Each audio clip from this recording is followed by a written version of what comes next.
दिनांक 30/6/2024 रोजी दिवसाच्या वेळी तुर्बे गावामध्ये एक प्रशांत बंगेरा नावाचे एक व्यक्ती राहते. ते आणि त्याचे कुटुंबीय बाहेर गेलेले होते आणि घरामध्ये त्यांच्या कुलूप लावलेलं होतं. तर दुपारच्या वेळेला ते कुलूप तोडून घरफोडी करून अज्ञात इस्मानी त्यांच्या जवळपास आयुष्यभराची जी कमाई होती असं एक त्यांचं 42 तोळे सोन्याचे दागिने त्यांचे त्या घरामध्ये त्यांनी ठेवले होते आणि ते सर्वच्या सर्व दागिने ते त्या अज्ञात चोरट्यांनी घरफोडी करून चोरून नेले होते. त्या ठिकाणी चॅलेंजेस अशी होती की जुनी वस्ती इमारती सुद्धा मोडकळीस आलेल्या, त्यामुळे तिथे कुठल्याही प्रकारचा CCTV किंवा काही कुठलं असं साधनं नव्हती. परंतु आमच्या ते एवढी घरफोडी झाल्यानंतर त्याचं गांभीर्याने विचार करून ते आमचे माननीय DCP झोन 1 डहाणे साहेब, माननीय ACP योगेश गावडे साहेब यांनी त्या ठिकाणी ताबडतोब भेटी वगैरे देऊन आम्हाला मार्गदर्शन केलं आणि त्याप्रमाणे आम्ही संपूर्ण त्या ठिकाणी परिसर पिंजून काढून जे काय तांत्रिक पुरावे आहेत, आमचे बातमीदार आहेत, त्यांच्या दृष्टीने हा तपास लागोलाग सुरू केला होता.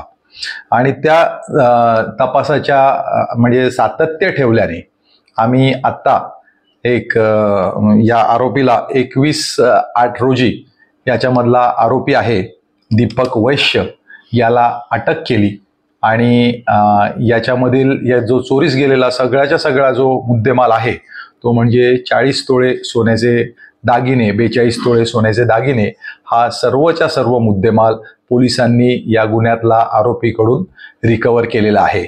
यामध्ये कामगिरी प्रामुख्याने आमच्या पोलीस स्टेशनचे सहाय्यक पोलीस निरीक्षक शिवूरकर साहेब, पोलीस निरीक्षक ढाणे साहेब जे गुन्हे चा पदभार सांभाळतात, त्याचप्रमाणे पोलीस उपनिरीक्षक निलेश महाडिक आणि त्यांच्या पथकाने एक चांगली अशी कामगिरी केलेली आहे आणि याच्यामध्ये सर्वच्या सर्व मुद्देमाल हा हस्तगत करण्यात आलेला आहे. हा जो वैश्य आहे तपासामध्ये यांनी यापूर्वी अशा प्रकारचे काही गुन्हे केल्याचं काय उघडकीस आलेलं आहे का? या गुन्ह्यामध्ये आपण आरोपिताचं आता त्याला अटक करून पोलीस कोठडी रिमांड घेतलेला आहे आणि त्याच्यामध्ये त्याच्याकडे जी तपास चालू आहे त्याच्यामध्ये आपल्याला त्याचा पूर्व इतिहास आणि त्यांनी इतर कुठले गुन्हे काय केलेले आहेत का याबाबत आम्ही अधिक तपास करत आहोत. सर, नागरिकांना काय आवाहन कराल?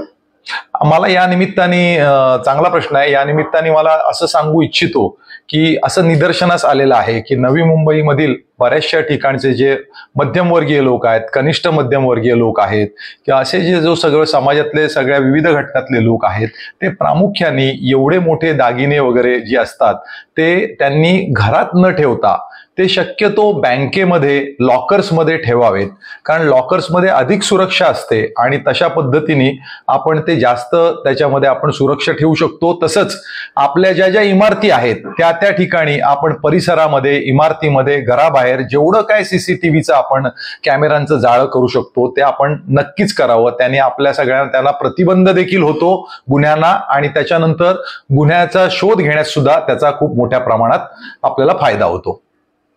Thank you.